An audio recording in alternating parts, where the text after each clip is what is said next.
The door to the HOA office splintered inward at 6:43 a.m., and Karen screamed as agents flooded the room, toppling baskets of artificial roses and tearing down a "No Solicitors" sign on the wall. "Mom, you're being served a federal warrant for mail obstruction, wire fraud, and impersonating a USP liaison," Agent Morrison barked. Karen gasped in disbelief. "But this is Sunset Ridge Estates.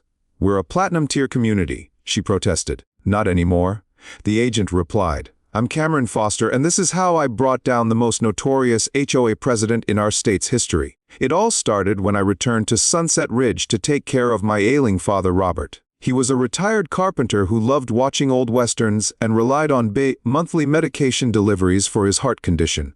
Life was quiet until Karen, the HOA president, decided I was a disruption. She deemed my dad's wheelchair ramp a visual downgrade to the neighborhood. It was built to code and painted to match the house. But Karen didn't care about that. When a UPS driver made regular deliveries for my dad's medications, Karen started spying on every package, even using binoculars. She fined me $150 for the ramp and another $200 for excessive driveway use. But things escalated when Dad's heart medication didn't arrive for 4 days. I found out Karen had intercepted it at the HA sorting center, a plastic bin outside the clubhouse. The package had been exposed to heat, making it unsafe.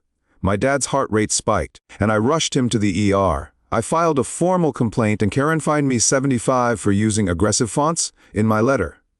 But Karen didn't know I had connections in the tech world. I called Marcus Williams, a former college roommate working in cyber forensics at the USPS. Marcus started an investigation and discovered Karen had been redirecting packages, especially medications, for months. She had created a fake USPS liaison title for herself and was impersonating postal workers. Federal crimes. The investigation found documents showing Karen was deliberately delaying medications for elderly residents to drive them out for development projects. Marcus and I gathered enough evidence for federal charges. The FBI raided Karen's office and found tampered packages, forged OA documents, and a plan to force elderly residents to leave. The neighborhood rallied around me, sharing their own stories of Karen's tyranny.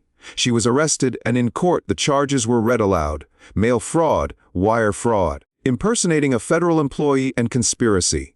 Karen was sentenced to 3 years in federal prison and banned from serving on any HOA board.